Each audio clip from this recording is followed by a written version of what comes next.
Shalom. This week's Sedra is Sedra Behar. We're going to read Behar and Pilichowski this week. The Ger Toshav, or the non-Jewish resident alien, is a person rarely discussed. Maimonides wrote, Moshe only gave the Torah and mitzvos as an inheritance to the Jewish people. Moshe was commanded by God to compel all the inhabitants of the world, non-Jews included, to accept the 7 commandments given to Noach's descendants.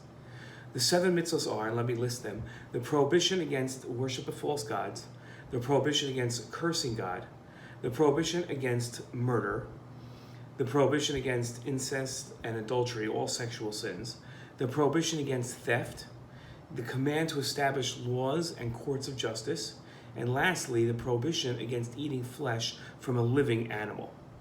Maimonides continued, a non-Jew who formally accepts these commands is called a resident alien, a Ger Toshav.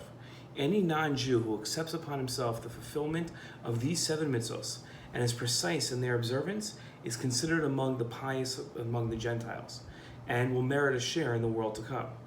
This applies, though, only when he accepts the 7 commands and fulfills them because God commanded them in the Torah and informed us through Moshe that Noach's descendants had been commanded to fulfill them previously. However, if the non-Jew fulfills them out of intellectual conviction, thinks they're a good idea, he's not a resident alien, nor of the pious among the Gentiles, nor of their wise men.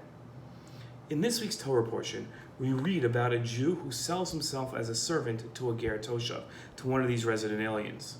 If a non-Jewish resident alien that lives in Eretz Yisrael has prospered, the Torah says, and a fellow Jew who fell on tough times sells himself as a servant to the non-Jewish resident alien, essentially a slave, or to an offshoot of the alien's family, your fellow Jews shall have the right to be redeemed even after he has sold himself. Jews can buy him back. A Jew in Eretz Yisrael shall redeem the Jew who sold himself to a non-Jewish resident alien. It's a mitzvah for all of us as a servant, or if he prospers, he may redeem himself. The Ramban explained the reason for the mitzvah of redeeming the Jew who sold himself into servitude to a non-Jewish resident alien that lives in Eretz Yisrael.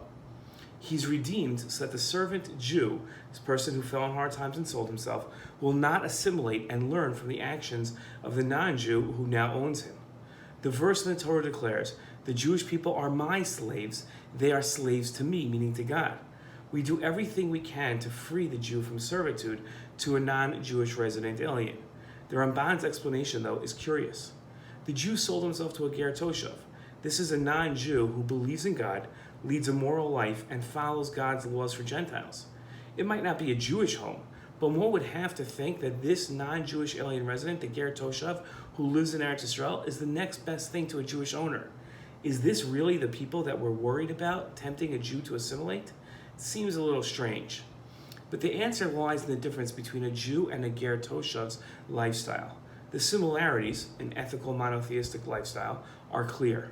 The difference is the objective of observing their respective mitzvos.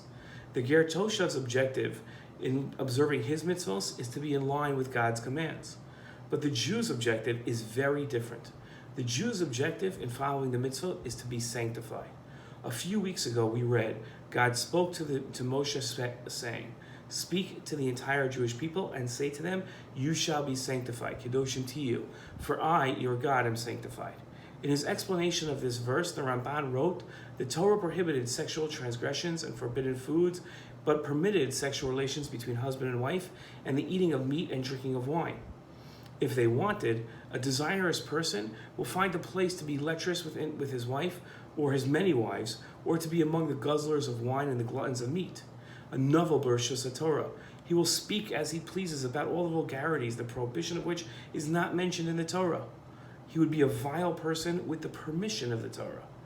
Therefore, after God specified the prohibitions that it completely forbade, it commanded a general rule for all Jews, that Jews should be separated from the indulgence of those things that are actually permissible.